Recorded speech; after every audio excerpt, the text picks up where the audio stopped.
In the days after the September attacks, there were countless rumors about strange coincidences surrounding the events.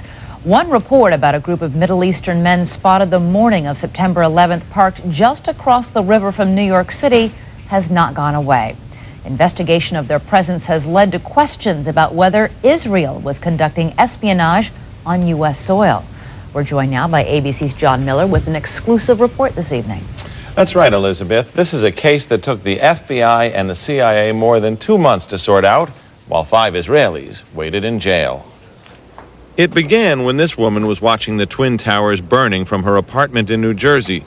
She noticed 3 men on top of a van, posing for pictures with the towers burning in the background. And I could see that they were like happy. You know, they didn't look shocked to me. You know, they didn't look shocked. I thought it was very strange. The witness called police, who stopped the van hours later and arrested 5 men.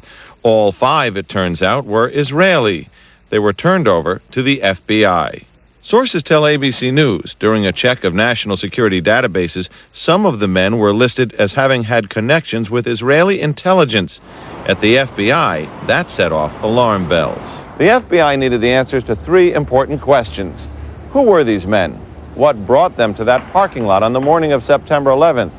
And did they have any advance knowledge of what was going to happen that day? The men said they were just taking pictures at the time. They said they worked for a company called Urban Moving. The FBI obtained a search warrant for the company's offices. 2 SUVs were filled up with between 9 and 12 boxes and computers. Not long after the arrests, the offices of Urban Moving were simply abandoned. Almost everything was left behind.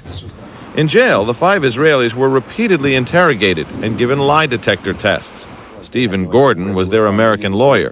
They were asked questions if they had ever been approached by or hired by any non-United States intelligence community.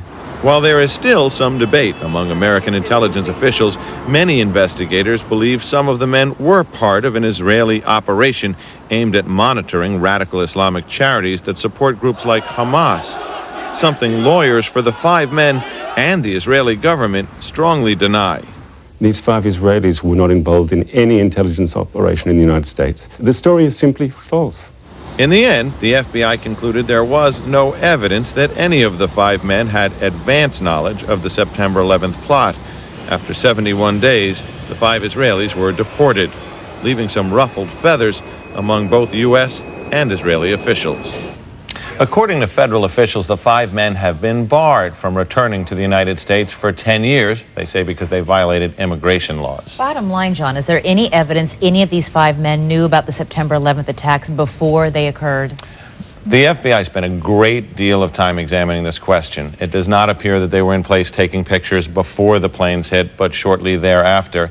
And they say they haven't uncovered evidence that any of these 5 men, and they did their backgrounds, they searched apartments, they telephone records and so on, had any advance knowledge of the attack. And while the FBI or certain sources might believe that in fact they were Israeli intelligence, they don't believe that the U.S. was a target, that they were actually investigating Muslim groups? They believe if this was an intelligence operation by Israel, that it was focused on the Islamic groups and charities that raise money for groups that are considered by U.S. law enforcement and others terrorist groups. And you'll note that after September 11th, the U.S. moved on many of these groups with indictments, arrests, raids on their headquarters, something that hadn't happened prior to this. These are groups that Israel believes have been funding Hamas and other terrorist organizations? Groups that are responsible for most of the suicide bombings there. All right, John Miller will have a full report. You can see it tonight on 2020 at 10 o'clock Eastern.